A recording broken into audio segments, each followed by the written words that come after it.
सभी श्रोताओं का कबीर के दोहे में हार्दिक स्वागत, अभिनंदन।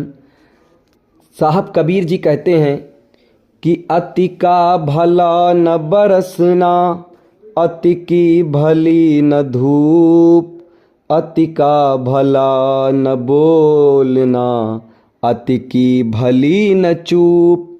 साहब कबीर का यह पद मात्र लोक नीति का उपदेश नहीं, बल्कि अस्तित्व संतुलन के सनातन सत्य का महासूत्र है। जरा देखो उस बरसती बारिश को, वह शुद्ध जल जो अस्तित्व का अकारण प्रेम है, करुणा का निःशब्द उपहार है। जब वह सहज होती है तो हर बूंद एक प्रेम पत्र बन जाती है।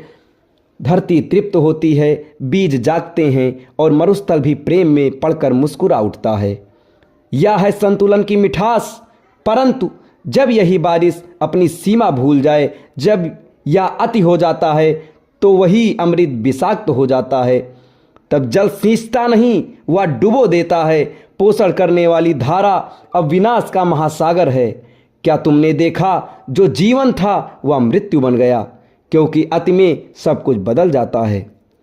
और फिर देखो सूर्य को, ये चेतना वह जीवन का प्रतीक है, लेकिन जैसे ही यह अपनी सहजता को छोड़कर तीव्रता को धारण करता है, जब यह रत्ती भर भी अपनी सीमा से बाहर जाता है, तो वही जीवनदाता विनाशक बन जाता है। क्या तुमने देखा, प्रकृति तुम्हें एक सरल पाठ पढ़ा रही है।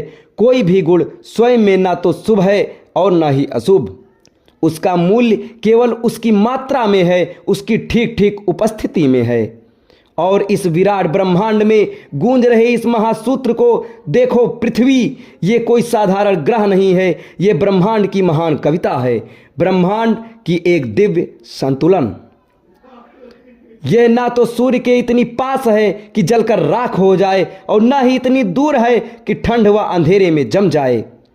इसकी दूरी बस ठीक एक परम संतुलन है। इसे गणित से समझा नहीं जा सकता। जरा सोचो, अगर थोड़ी भी दूरी बढ़ जाती तो सब कुछ बर्फ हो जाता। जीवन की किलकारी से पहले ही शांति छा जाती। अगर थोड़ी भी दूरी घट जाती तो सब कुछ अग्नि हो जाता। प्रेम के अंकुरण से पहले ही राख बन जाता। यह एक बाल की खाल जितना सूक्ष्म अंतराल है, जिसमें तुम्हारा प्रेम खिलता है, जिसमें तुम सांस लेते हो, जिसमें तुम ईश्वर को खोजते रहते हो। जीवन इस संतुलन का परिणाम है। एक निश्चित दूरी, एक निश्चित प्रकाश, और उसके बीच तुम्हारा अस्तित्व अपनी अनंत संभावना व्यक्त करता हुआ यह एक नाजुक धागा है।